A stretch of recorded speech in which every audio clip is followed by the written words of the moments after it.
বাণিজ্যিকভাবে লবণ সহিষ্ণু আম উৎপাদন করে সাড়া ফেলেছেন পটুয়াখালীর কুয়াকাটার চাষিরা। এরই মধ্যে স্থানীয়দের পাশাপাশি পর্যটকদের কাছেও জনপ্রিয় হয়ে উঠেছে সেখানকার উৎপাদিত আম। পটুয়াখালী প্রতিনিধি চিন্ময় কর্মকারের পাঠানো তথ্য ছবিতে ডেস্ক রিপোর্ট।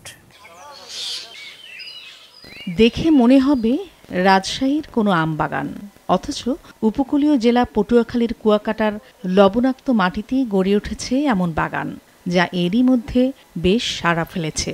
পর্যটন কেন্দ্র হওয়ায় এলাকা ছাড়িয়ে দর্শনার্থীদের মাধ্যমে এই আমের সুখ্যাতি ছড়িয়ে পড়েছে দেশের অন্যান্য জেলাতেও। এই লবণাক্ত এলাকায় এখন যে পরিমাণ আমের উৎপাদন হচ্ছে, আমরা কিন্তু সেই চাঁপাইনবাবগঞ্জের কথা, রাজশাহীর কথা ভুলে যাচ্ছে। এখানে যারা পর্যটক আছে তারাও কিন্তু এই আমটা খাচ্ছে। এই আমের মাধ্যমে কুয়াকাটা আরও বেশি সুনাম হচ্ছে কুয়াকাটার। 2009 সালে রাজশাহীর আমবাগান দেখে উদ্বুদ্ধ হন কুয়াকাটার মুসল্লিয়াবাদ গ্রামের ইসহাক মুন্সি। চাষিদের সাথে পরামর্শ করে লবণ সহিষ্ণু 20 থেকে 25 জাতের চারা সংগ্রহ করে গড়ে তোলেন 4.5 একরের আমবাগান। কয়েক বছরেই পান সফলতা। এখন তার বাগানে গাছ রয়েছে 250-র মতো।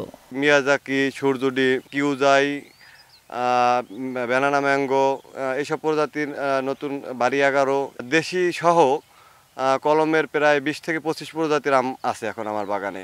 গত বছরে আমার 6 থেকে 7 লাখ টাকার মতো আসছে বাগান থেকে। এবছরে আশা করি হয়তো 4-5 লাখ টাকা আসবে ইনশাল্লাহ। ইসহাক মুন্সির সফলতা দেখে পরবর্তীতে তার কাছ থেকে কলম সংগ্রহ করে এমন আম বাগান গড়ে তুলেছেন অনেকেই। তারা বাড়ির আশেপাশে চারা রোপণ করে কেউ নিজেদের চাহিদা পূরণ করছেন, কেউ বা সরবরাহ করছেন বাজারে। চলতি বছর গরম ও ঘূর্ণিঝড়ের কারণে ফলন কিছুটা কম হলেও লাভবান হওয়ার প্রত্যাশা চাষিদের। আমরা তার দেখা দেখি সবাই মোটামুটি ভালো ফল পাইছি, আমরাও বাগান করছি। কারণ এবার আবহাওয়ার কারণে বৃষ্টি নাই বিধে আমরা একটু ছোট হয়েছি। এই না বৃষ্টি ভালো হইলে আমরা খুব বড় হয় আমাদের এলাকায়।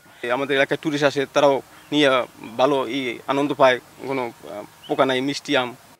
দক্ষিণাঞ্চলে লবণ সহিষ্ণু জাতের আম উৎপাদনকে কৃষিক্ষেত্রে নতুন বিপ্লব বলে মনে করছেন বিশেষজ্ঞরা।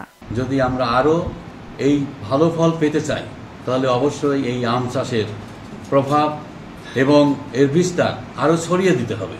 তাহলে কৃষকরা আরও আগ্রহী হবে এবং চাঁপাইনবাবগঞ্জ সহ বাংলাদেশের অন্য জেলা থেকে যে আম আসে সেই আমের উপর আমাদের নির্ভর করতে হবে না। অদূর ভবিষ্যতে এই সমস্ত এলাকায় লবণাক্ত এলাকায় এই আধুনিক জাতের আমের ব্যাপক সম্প্রসারণ হবে, কৃষকরা লাভবান হবে এবং এই জেলার আমের চাহিদা পূরণ করে কৃষকরা অন্যান্য জেলায় আম সরবরাহ দিতে পারবে। জেলায় এবার প্রায় 350 হেক্টর জমিতে বাণিজ্যিকভাবে চাষ হয়েছে লবণ সহিষ্ণু নানা জাতের আম। মাছরাঙা নিউজ ডেস্ক।